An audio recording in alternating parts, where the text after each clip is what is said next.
Good morning, Mr. Shooter. How are you feeling? Pretty well, thank you. Yeah, you've had an incredible creative career over the decades now. That's for sure. Touched by millions. You've touched millions of people with your creativity and your publishing, your writing, art direction. I had the best crew on earth. I mean, it was as far as I'm concerned, it was the 27 Yankees. Can't win with that team. Right. Coach. Who was Babe Ruth then? Well, I would say that was a tie. Archie Goodwin was probably Babe Ruth. Okay. And right next to him was Larry Hama, Louise Simonson. But they were all good. Bob Budiansky, Carl Potts, Jim Salica. I just had murderers. Wow.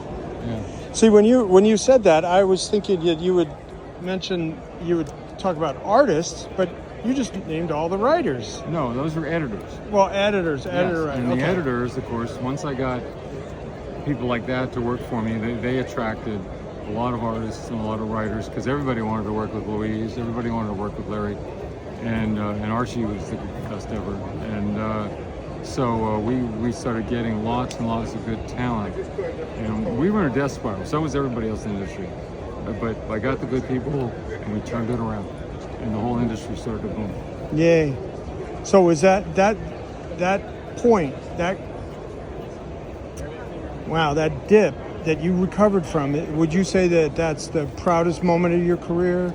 Are you most proud about that? How you rallied Marvel and saved it at that moment? Well, part of getting Marvel back on its feet was what I really am proud of, which is I was able to improve things for creators. I've been on the other side of that desk for a long time. Yeah. And so I knew what the problems were. And so I got, once we started making money and I saved money, and my deal, I work for the president. My deal with the president is if I save money or if I beat my projections, I could use it. And so I started installing all these programs. First thing I did was I doubled the rates, and I doubled them again, so page rates, so guys could make a living. Yeah. And I kept increasing them after that. And then I had health insurance. A freelancer does 3 jobs a year. He gets good health insurance, life insurance, paid for all materials, everything. And if you want to buy a Winsor Newton brush, you better take a couple $100 with you. Paid for their transportation, paid for their, if they came from out of town, paid for their hotel stay and fed them, paid for their postage. I just tried to make it as fair as I could. So where are we? Are we in the mid-'80s there? I started in 78, so this happened over the next few years. Yeah, next few years. So you were getting things done and making Right. it in the mid-'80s type thing. Yeah. And the best thing I did was the royalty plan. Yeah, That included people in the success of their work. And so if a guy's book sold tremendously well, like the X-Men, right. We had a sliding scale. The more your book sold, the higher your percentage went. And so guys like Chris Claremont and John Byrne and some other ones became millionaires, which they should have been. They were rock stars, Everybody was doing well at Marvel. We didn't have a single title that didn't break the royalty threshold. DC had 3. Yeah. But we were trying to rebuild this. Plus, everybody would get their stuff back, their art. Yeah, Roy started that. Roy Thomas started that, but that was a big refined threshold it. too. That mid-'80s, like get it back or not get it back. I refined it because Roy did some things that I wouldn't have done, and for instance, Roy wanted the writers to get pages, and I did not think that was fair. So I changed that so that the artists were the ones who got all the pages. I also made it so it wasn't, instead of the penciler got first pick, that was random, so that the inkers would occasionally get a splash page or something like that. Mm-hmm. Which, and the pencilers didn't seem to mind. That was fine.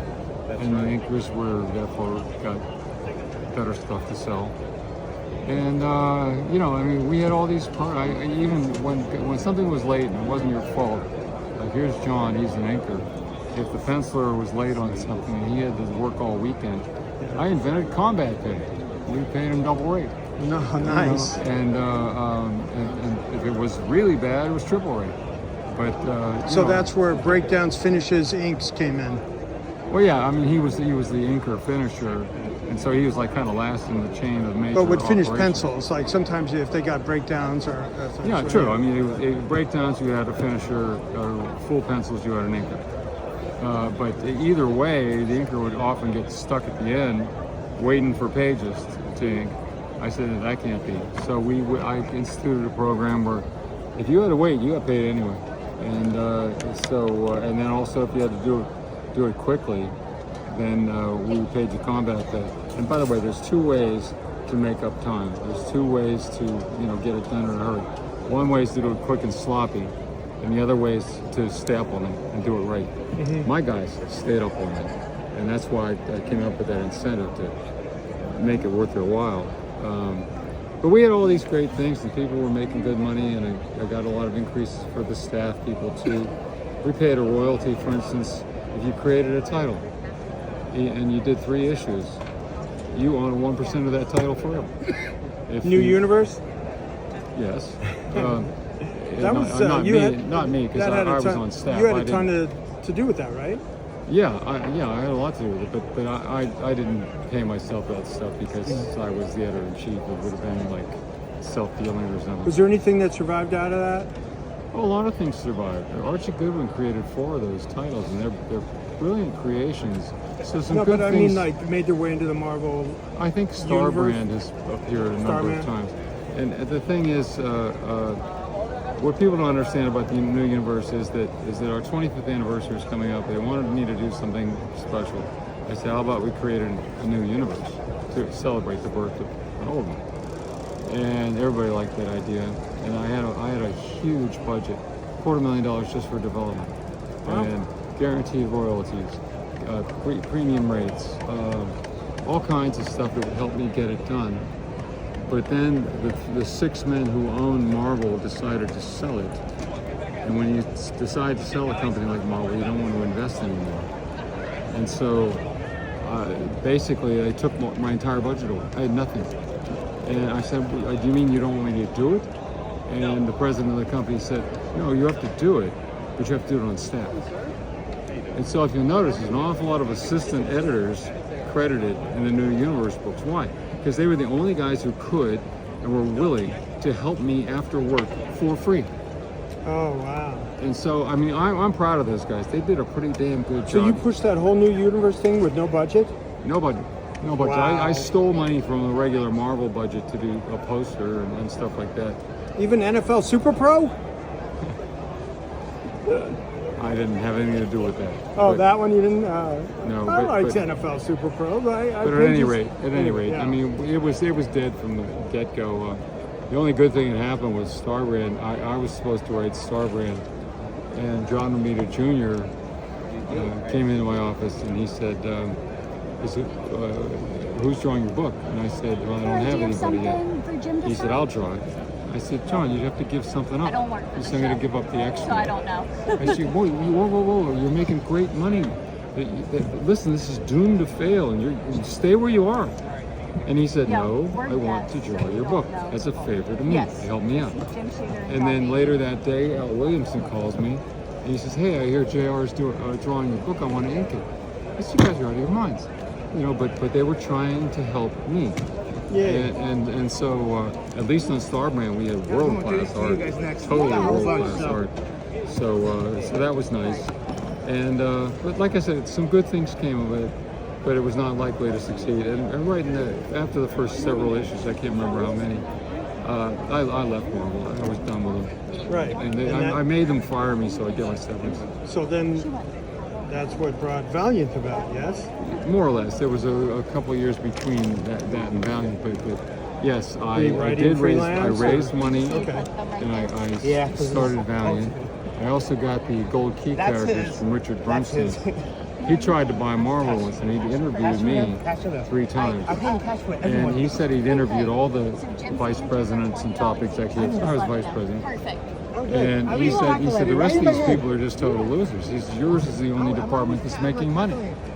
And I said, yeah, this is what I have to deal with every day. These guys don't read the books, they don't know the characters, they don't know the business. And he said, as far as I'm concerned, what I'm buying here is you. And he meant the publishing. And a bunch of used furniture. And I said, yep, you're about right there. So he actually bailed out because those people were too greedy and evil. But they did eventually sell it, and then I left because the new owners were worse than the old ones. Let me come here. Yay. Well, that's a great story of Thank a you. great transition of where, you know, you did your best for Marvel and then started Valiant, and that led to a boom. I mean, I was reading Valiant in the early '90s. That whole Unity storyline. I couldn't Yeah. wait for the next installment. That was great stuff. And you were we went writing from- to editing that as well. Yeah, we right? went from 0% market share at the beginning to 17% Right. in about a year. And we were on the rise. Marvel was falling. They did not like me. Yeah. They did not like me at all. Alrighty. But, you know, I said, I don't care. We're just trying to do the best comics we can. Yay. Thank you, Mr. Shooter. Appreciate your time. Thanks a lot. Thank you for your career and the joy you brought to millions. Thanks a lot. Really. Thank you for saying that. That's very Well, nice. it's true. Thank you. Thank you It's very true. much. I'm good. Thank you.